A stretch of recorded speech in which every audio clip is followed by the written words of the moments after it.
Good morning. Good morning. How's everyone doing today? Good. Good. I hope everyone's having a happy day. Happy Easter, happy Passover, happy Sunday, or whatever day you choose. And Ramadan, thank you. Whatever you choose to celebrate or not celebrate, we're there with you. But regardless, we are so glad to see all of you. And although we love seeing all of our members, we are especially excited to see any visitors or guests that are with us today. You want to give me a little wave? Hey! Awesome to see you guys.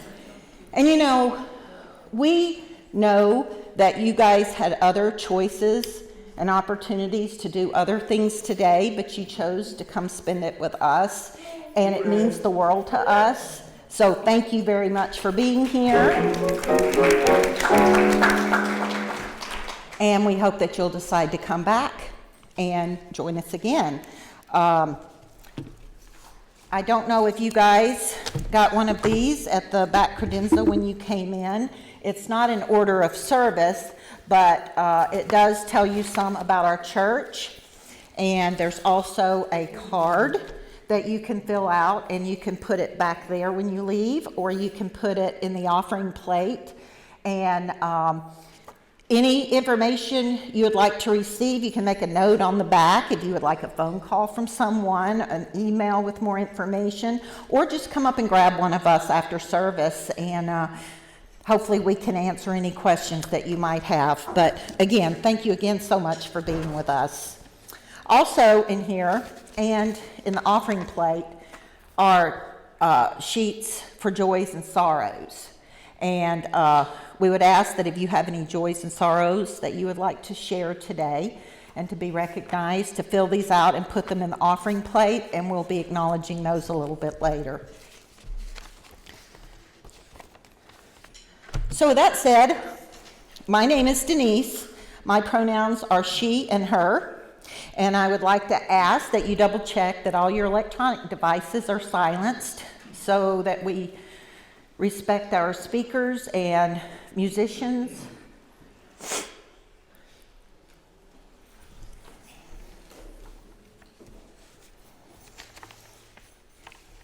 And then at this time, a couple of announcements that we have. Normally, we attend the Earth Day celebration at Bayview Park, and we have a table there. We were a little late getting our names in this year, so we won't be having a table, but we know some of you will be attending there, and we were prepared. Thank you, Paula Montgomery. Paula, would you raise your hand?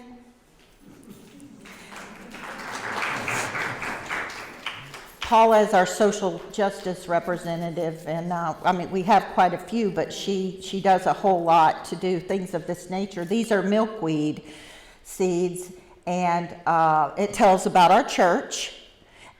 So for any of you that are going to the Earth Day event at Bayview next Saturday, please see Paula afterwards, and she'll give you some of these that you can hand out. Or if you'd like some for yourself, please go see Paula.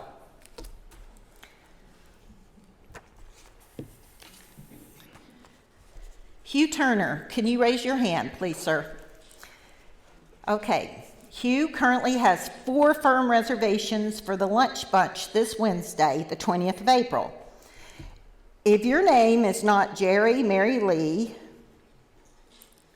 Margaret, or Hugh, and you plan to attend, please let Hugh know, or just be there. I hear you guys have a lot of fun.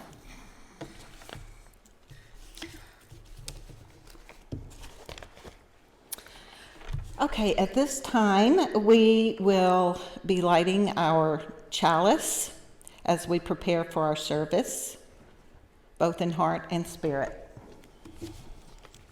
I will be reading Awaken to the Work by Reverend Suzelle Lynch. The fire of love burning deep in every human heart calls us to awaken.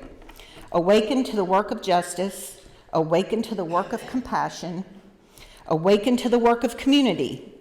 For in this time of human suffering and exaltation, we are called beyond awakening into action.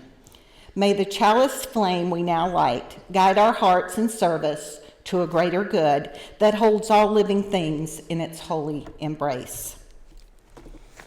And now our world-class musicians, to include our pianist, Mr. Bobby, and Mr. Jack on the drums, will prepare us as we get ready for our service today. So please join us. You may close your eyes. You may do whatever you need to do to prepare and get ready for the service. Again, thank you for being here with us today.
Such a beautiful way to start this beautiful morning.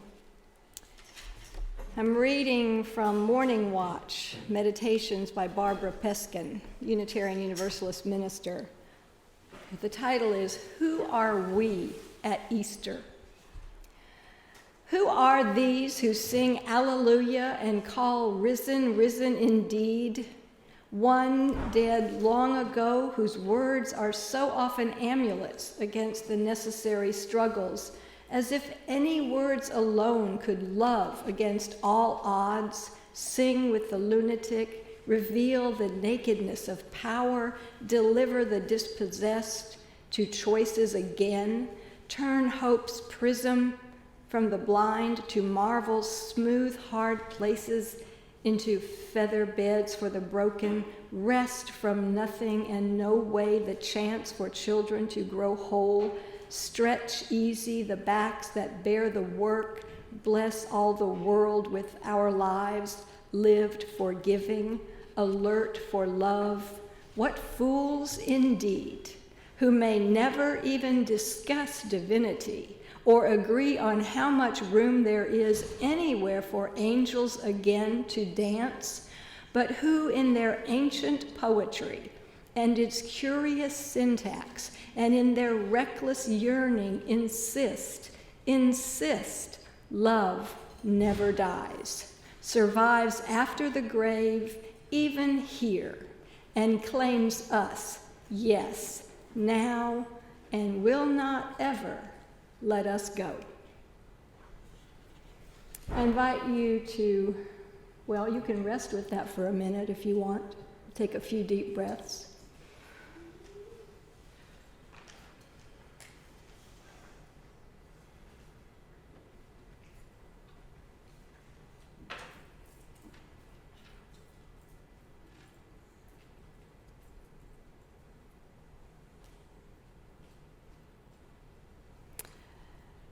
That's 3. I'm told that's a good amount.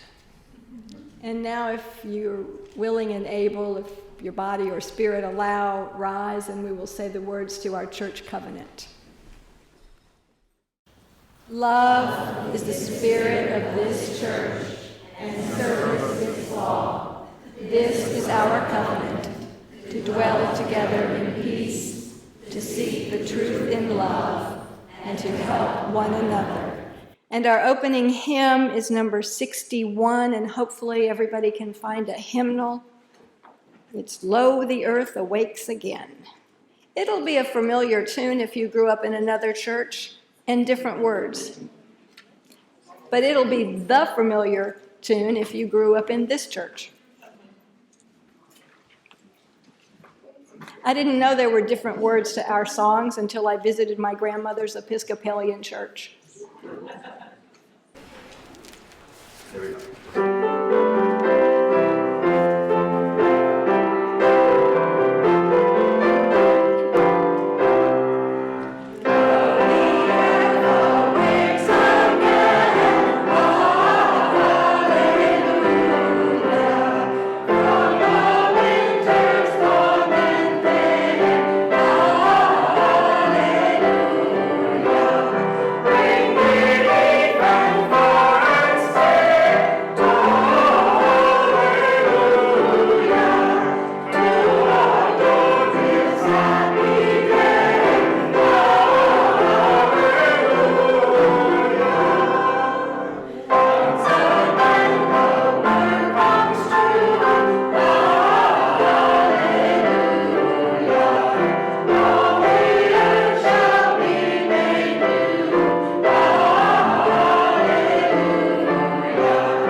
Thank you. And who can argue with Samuel Longfellow, huh?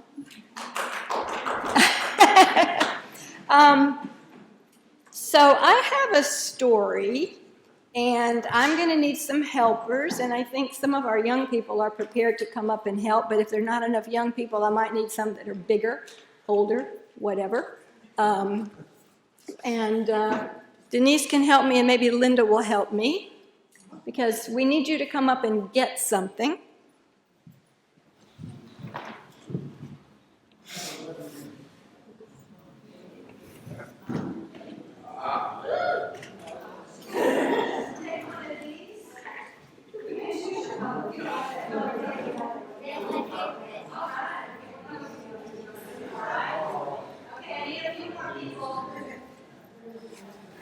There's some of our people.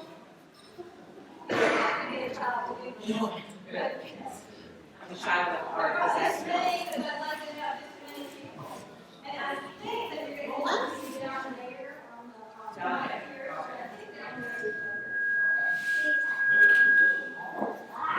Anyone else?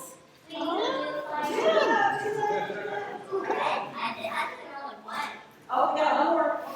Right there. All right, thank you. There you go. Okay, so obviously, We did not rehearse this because I wanted the story to be a surprise. Okay, so you all need to kind of go back there a little ways, toward the back of the church, or the front of the church, whatever you call that. Now, oh, wait a minute, I need one of those in the front. Let me borrow yours for just a minute. Here's the instructions. Turn around and watch. Usually I'm not, but so these are going to be bundles on your back, okay? Like this.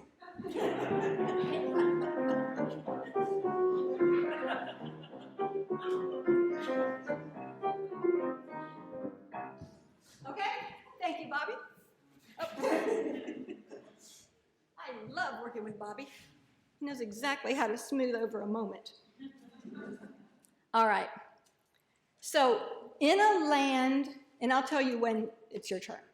In a land far away, a wise old man who knew a great deal about people because he traveled from place to place came to a strange village. In this town, all the people were carrying what seemed to be great bundles on their backs. They couldn't look around very well, and they never looked up because the burdens they carried were so heavy. Puzzled, the wise old man finally stopped the young fellow to ask, "My good man, I am a stranger to your land, and I'm fascinated by these large bundles you all carry, but never seem to put down. What is their purpose?" "Oh, these," answered the young fellow in a matter-of-fact way, "these are our grudges." "My," said the wise old man, "that's a lot of grudges to collect at your age." "Oh, they're not all mine. Most of them were passed down from my family." The young fellow heaved a weary sigh. "See that man over there?" Let me find my page, I shouldn't look up. "I have quite a load of grudges against his family. His great-great-grandfather called mine a horse thief when they both wanted to be elected mayor." The wise man looked around and shook his head sadly. "You all look so unhappy. Is there no way to get rid of the burdens?" "We've forgotten how," said the young fellow, shifting his load a little. "You see, at first we were proud of our grudges. Tourists came from miles around, but after a few years, Grudgeville became a dreary place. Nobody came, and we had forgotten how to stop it all. Okay, townspeople with your grudges burdening you so, please come forward."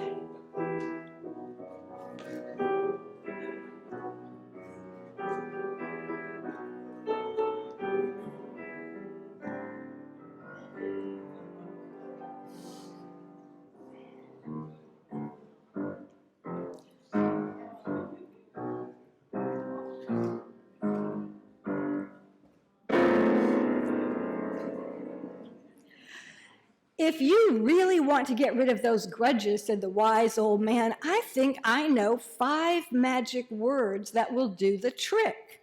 "You do?" asked the fellow hopefully.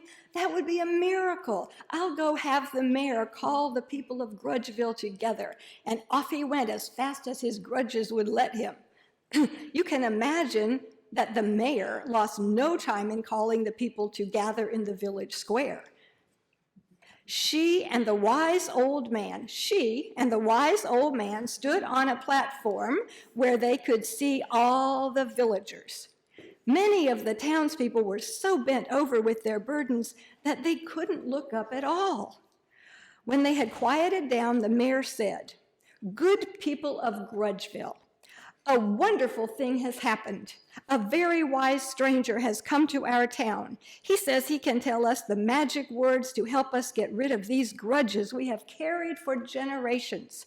How many of you would like to be able to straighten up, have your grudges disappear, look at the world in a whole new way?" Then listen to the wise words of our visitor and do as he tells you. My friends, these are simple words, yet some people find them so hard to say, said the wise stranger. I think you have the courage to speak them. The trick is that you must say them to each other and truly mean them. So position yourself so that you can say things to one another. The first two are, the first two words to say to one another are, I'm sorry. Can you say that? I'm sorry. Now say them to each other. Sorry. The other three, because there's 5 words, and just say these words, and then in a minute you'll say them to each other. See if you can say, I forgive you. I forgive you. Okay, now can you say that to each other? I forgive you. There was a long silence, then a low grumble from the townsperson. One person and then another said the words. We all said them at the same time. Soon they were all saying them to each other. Quietly at first and then louder. And then, would you believe it? Just like the man predicted, those grudges disappeared like magic.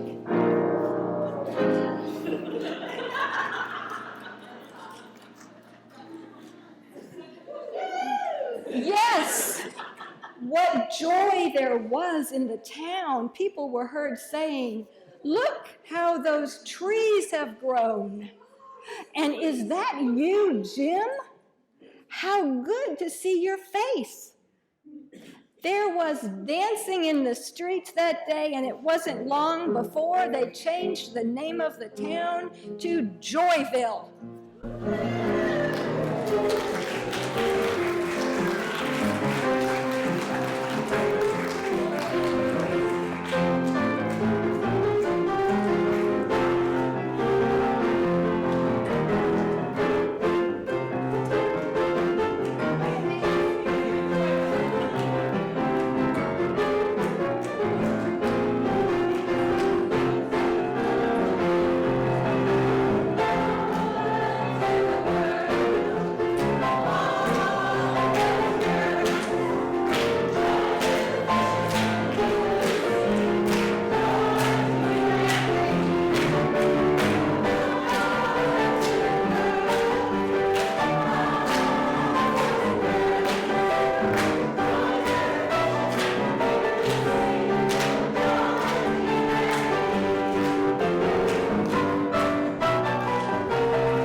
See how fabulous things can be when you don't plan or rehearse? You may all have a seat. Thank you so much. With all the grudges gone. Yeah, get rid of those grudges. Who wants them? You do. Actually, anybody who wants to take home a grudge for the swimming pool later. If they had been all children, I'd have said just keep them, but you can get them after church. How's that? They'll be right there, I promise. I have some eggs here, and I need some people to come up and get an egg. Are young people maybe?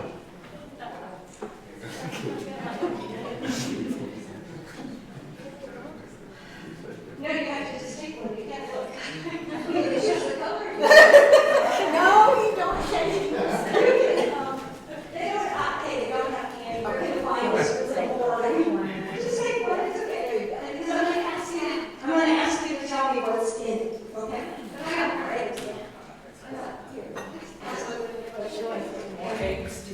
More unrehearsed things. Okay, so hang on to those eggs for just a minute. How many of you like to hear a story? Especially like the one we did today. And how many of you think stories are just for children? Nobody. Good. So what are some of the ways that adults hear stories? Books, Movies. Music. Facebook. Yeah. Videos, yep. From your parents, yes. Gossip. Facebook, WUWF. Wow, we hear stories everywhere, don't we? And sometimes the things in our life make up a story that we like to tell. And you've probably heard stories around holidays about special people, maybe special people come to visit relatives, friends, grandparents. And when they come, sometimes they tell stories, and sometimes you hear stories about your parents that your parents won't tell you. And or siblings sometimes tell stories about each other that are kind of fun for the other people. And then sometimes the stories are important, and they tell us things about people that are really significant. In our Unitarian Universalist memorial services, we tell stories about people when they die, because that helps us know the important things about that person, and it helps that person have a legacy. And then we can incorporate into our lives how to live a better life if that person has modeled that for us. And some people have favorite stories that they like to hear over and over again. My little girl, when she was little, liked Annie, and we had to go to the play and hear all the music and watch the movie, and drove her brother crazy. And my favorite story I don't know, I haven't seen it in a while, but The Wizard of Oz. And part of the reason was because every time I watched it, I saw something different. I learned something new, or I noticed something that I hadn't noticed before. So sometimes stories are really powerful like that. And we hear them and read them, and each time we discover something new. Sometimes there's symbols in stories, and no matter how old we get, those symbols can continue to change for us and mean different things. So sometimes there's a book in here that I didn't check. And this is a little tiny sticker of that book. Can anybody see that? Okay, so that's a Bible. It's a picture of a Bible. I didn't grab one before I came up here. Bible? Is somebody asking me what that is? Some people are asking me what that is. Okay. I thought somebody might. So anyway, it's a very long story. And toward the second half of this very long book that has 2 parts to it is a story about Jesus. And 4 different people in the Bible tell that story. So today is part of that story for a lot of people. It's Easter today, and that is the day that they talk about Jesus rising. Christmas is the story about Jesus' birth, and the Easter story is about his death. And so a lot of us who grew up in Unitarian Universalist churches grew up on the story the way the Reverend Sophia Foz told it. So what I learned from her studies and her understanding was that when people are extremely important in our lives, we keep telling their stories over and over and over. And the story about Jesus has been being told for like 2,000 years now. So do you have any idea why I might have chosen the story of Grudgeville today? Yep.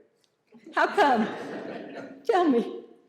Because Jesus relieved us of all our sins by dying. It's about forgiveness, right? Sure. It's a story about forgiveness. And some of us understand that story in different ways. Some of us grew up with a different story about that story. But today is a day that people celebrate forgiveness, so we told that story. But we celebrate a lot of other things, and some of those things are in the eggs. So if you'll open your eggs now and tell me what you find in there and what might be the significance of that. They're symbols, they're stickers, but they're kind of symbols of this time of year. I found beautiful little pictures, one of a bunny with golden ears and a golden tail, and the other is of a butterfly with golden tips on its wings. And why do you think I put those in that egg today? I think butterflies symbolize, you think about the cocoon and then the emergence, so I think of it as new life. The bunny is springtime. Exactly, yeah. I mean, it is whatever it is for you, but new life, springtime, new life, that's the theme here. What have our children got? What do they want to tell us? I found a bird. It has a tip of golden wing, it has a golden beak, and it has a little bit golden leaves and a golden tip of the tail. And why do you think I put that in there? Because like animals and Mother Nature are the spirits of the earth. That's my grandson.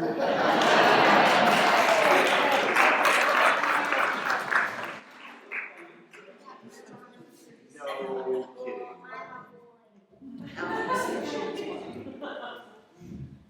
I found a blue jay sitting on top of a birdhouse, and usually you would go inside the birdhouse, and so the blue jay is on top of it. And why do you think I put the blue jay in there for Easter? Some other people have actually said it.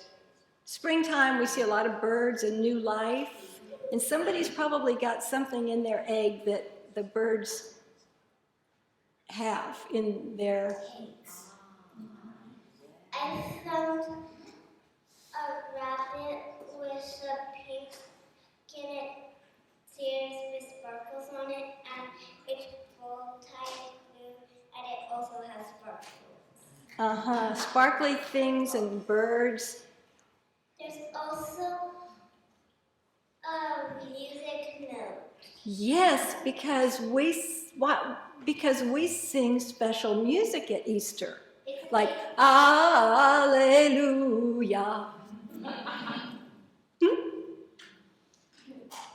Did you want to say something else? She's giving me a funny look, like what? Okay. And did you say you had a bunny in there? Yeah. What does the bunny do at Easter? He hops in and gives us Easter eggs. Yeah. We got one more there. You have another one? I found an eighth note that has its line cut off the two flags. It's an eighth note. Even I didn't know that, but it's a note because we sing that special music. There's two kinds of notes. Okay, somebody should have one more thing that I haven't heard. Over here. What? Just tell me what you found. We found the nest of eggs. A nest of eggs. With little sparklies. And spring. And spring. And a ladybug. And okay, so all nest of eggs, new life, Easter eggs. Yes, James. I have a butterfly and a heart and a music note.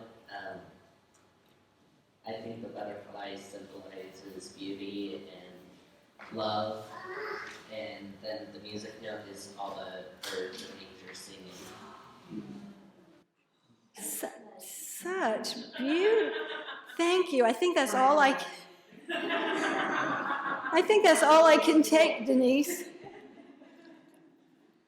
So those are all the reasons that we're here today and that we're making memories for our children.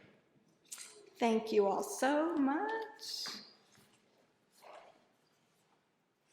So today we're celebrating our flower communion. And the flower communion was created by Norbert Chopek. And Norbert Čapek founded the Unitarian Church in Prague, in Czechoslovakia. And prior to World War II, it was the largest Unitarian congregation in all of the world. Now they have around 450 members, I think. And sadly, Reverend Dr. Čapek lost his life in a Nazi concentration camp in Dachau. But his memory and his spirit live on in the celebration of our flower communion. He was a writer, a lecturer, a composer of over 200 Unitarian hymns. I didn't know that. There's maybe 3 in our hymnal, and we're going to sing one of them today. And the first flower communion was on June 4th, 1923. And it's unique, belongs just to Unitarian Universalists. It was a celebration for all ages, and it happened on the last Sunday of what was the church year back then, and then everybody kind of took off for the summer and came back after summer. We don't follow that tradition everywhere anymore. He wanted something to be a living communion. After he had come to the United States and learned about Unitarianism here also, but he founded that church like a long time, because it was before 1923. And after a time here in the United States, he went back to Prague to promote liberal religion. And in his farewell address to his congregation in New Jersey, Čapek said this about his first impression of that church: "I liked what is so difficult to describe, what is more than a friendly smile, more than a kind word of greeting. It's the personal touch of a soul that has a vision. It's in the heart of religion that's in the heart of the congregation. And just as 2 flowers are not alike, so no 2 people are alike, yet each has a contribution to make. Together, the different flowers make a beautiful bouquet. And our common bouquet would not be the same without the unique addition of each individual flower. And thus it is with our church. It would not be the same in this community without each and every one of us. Thus, this service is a statement of our community. By exchanging flowers, we show our willingness to walk together in our search for truth, disregarding all that might divide us. Each person takes home a flower that's brought by someone else, thus symbolizing our shared celebration in community. This communion is a sharing that is essential to a free people of a free religion. In your hymnal, number 724, are the words of the consecration of the flowers, written by Norbert Čapek. Infinite Spirit, we'll read them together. Infinite Spirit of life, we ask thy blessing on these thy messengers of fellowship and love. May they remind us amid diversities of knowledge and of gifts to be one in desire and affection and devotion to thy holy will. May they also remind us of the value of comradeship, of doing and sharing alike. May we cherish friendship as one of thy most precious gifts. May we not let awareness of another's talents discourage us or sully our relationship, but may we realize that whatever we can do, great or small, the efforts of all are needed to do thy work in the world. So I apparently skipped over a few important things, the offering and the joys and sorrows, so we'll go back and do those now that our flowers are consecrated. But there was something else I thought I'd mention. We are obviously reading words of Norbert Čapek, who lived many years ago, and his church in Prague was different than our church is now. And I don't think he would have called this a flower communion. There was a lot about his church that was definitely in reaction against the Catholic Church. We call it a communion. Sometimes we call it a ceremony. He probably called it a flower ceremony, but we have 4 communions that we do each year because communion for us is communing with one another, like communing with nature, communing with one another, building community. So that is the meaning of communion in the Unitarian Universalist context. And because we don't separate sacred from secular, anything we do together that involves the love and the care and the concern for one another and community is sacred work. And part of that sacred work is sharing the really important joys and sorrows that we have, personal to ourselves or people that we love, hospitalizations, graduations, retirements, things that are part of our story.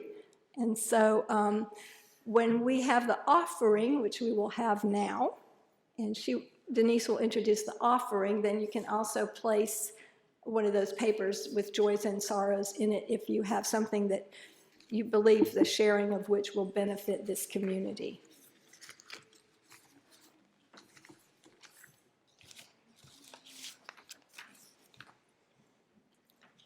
Just a reminder for those of you who know and for those of you who don't, this will be your first announcement. Our church is 100% supported by financial contributions and donations from our members and friends, and any amount you would like to donate or contribute would be so greatly appreciated.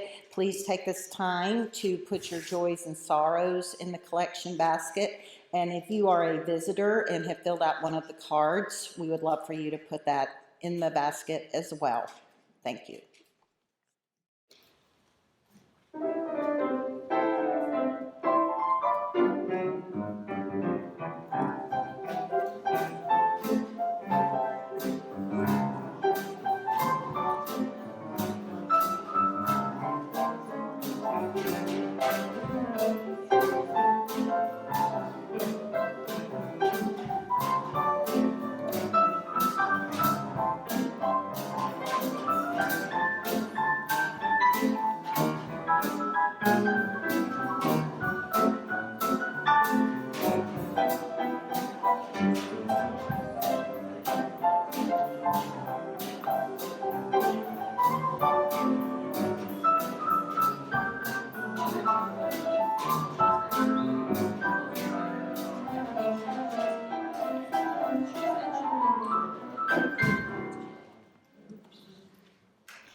All right.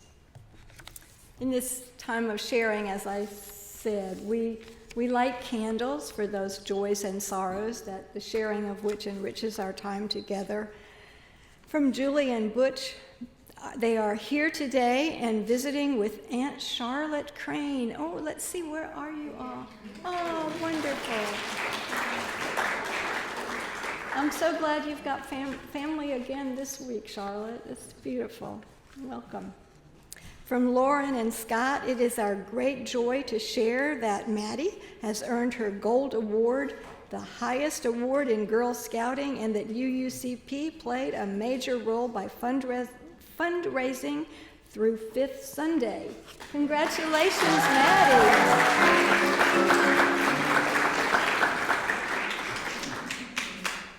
Maddie ducked out.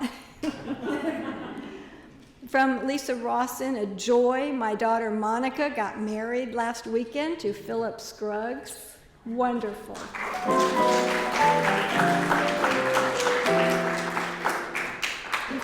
You've had a time of sorrow and joy in the last few weeks, so I'm glad for the joy. From Penny, reminding us that Passover is the story of slavery and the work of becoming free. Rabbi Joel said, as long as any are oppressed, none are free. We think of the oppression of war and ask ourselves, what can we do? What action can we do to make a difference? Absolutely, thank you. I have to tell you that there was a thread among Unitarian Universalists that said, please do not do Passover and Easter together.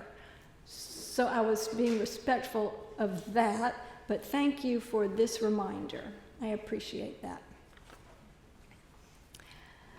And for all of the joys and sorrows that remain in our hearts yet unspoken, we light one last candle.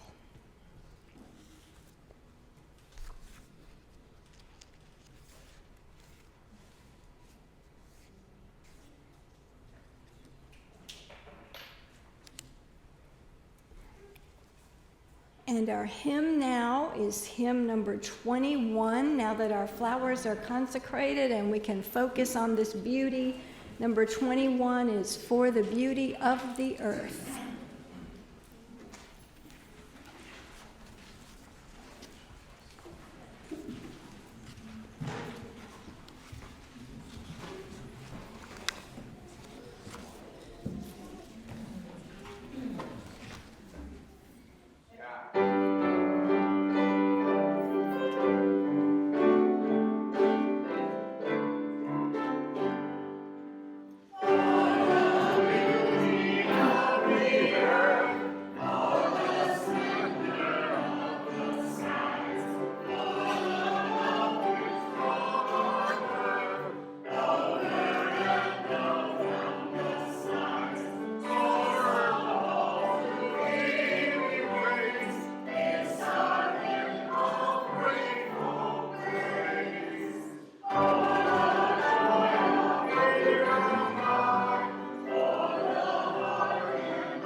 Thank you.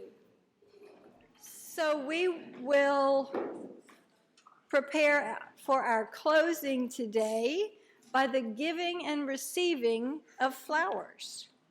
Consider the flower you receive to be a symbol of gratitude for beauty we did not create, of gratitude for blessings we do not deserve, of gratitude for joys which come when unexpected. Take a flower as a symbol of your participation in the community of this church, whether you are a first-time worshiper with us or you've been here hundreds. And if by chance that you did not take a flower, take one anyway. This is part of our participation in the universal community. Take a flower as a symbol that beauty and grace and joy and love are not matters of reciprocity. In this world, we cannot earn or deserve what is most important. It comes to us as a gift. Therefore, knowing how to receive is fully as important as knowing how to give. So in a minute, Bobby will play some music as you come forward at my invitation, forming 2 rows on the outside. And as you meet in the middle, take a flower and hand it to the person so that each person gets to give and receive a flower. And then you can walk back down the middle to your seat. The flower that you choose will become a gift to someone else. And as you receive your flower, handle it gently, for it is a gift from someone here. Each flower represents someone else, their thoughts, their feelings, and their associations. And when all are again seated, we will read together the words to the flower communion prayer. Well, actually, Denise and I will, or if Denise is out there getting the children, because I do not want them to miss the flower communion. Anyway, there'll be a prayer at the end by Norbert Schoppeck. And Bobby will play some music while we do this. And Denise will gather the children because we're building memories. And we don't want them, for their memory, to be hiding Easter eggs and not receiving a flower. Or I don't. We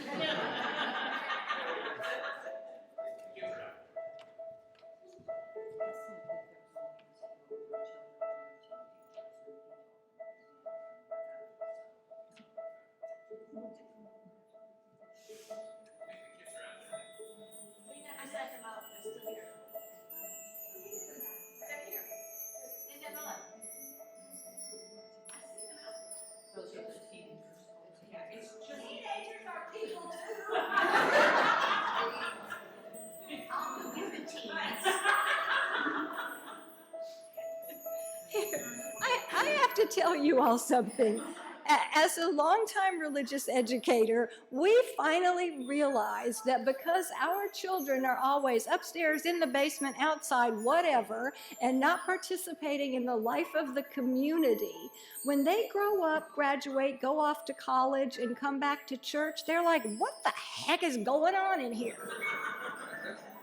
They're not a part of what we're doing and a part of our traditions. So the church that I was a minister of religious education for 13 years, those kids came back from college for flower communion, for bread communion, for water communion, because they didn't want to miss those important rituals that connected them to their church. So forgive me for wanting our children to know our traditions and participate. Remember forgiveness.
Thank you so much for being here. This prayer, once again, words from Norbert Chopek. In the name of providence, which implants in the heart of the seed the future of the flower, and which implants in our hearts that unrest which will not be quenched till people live lovingly with each other, we bless these flowers. In the name of the highest, in which we move and take our being, and in the name of the deepest, which makes father and mother, sister and brother, lover and loner who they are, we bless these flowers. In the name of the prophets and sages who sacrificed their lives to hasten the coming of the reign of mutual respect, we bless these flowers. Let us renew our resolution sincerely to be brothers and sisters, regardless of the barriers which estrange. And next year we'll change that to siblings. May these flowers be for us the sign of the glory and variety to which we aspire, knowing the whole while that we are one family, the family of spirit and nature. In this holy resolve, may we be strengthened by the spirit of love, that we ourselves may bloom in splendor of a joyful life, and endeavor to be ever more perfect in our days. And now our closing hymn, and I know we're running a little late, so I hope that's okay, is hymn number 8, Mother Spirit, Father Spirit, with help from our choir. Once again, this is a hymn written by Norbert Chopek.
May it stay with you.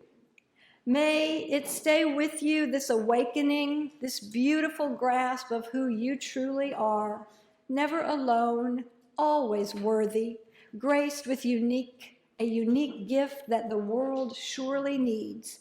And if you lose it, if it slips through your busy fingers or is drowned out by the noise of the world, remember, you can always retrieve it here in this tender temple of equally forgetful friends who are always ready to sing you back to yourself.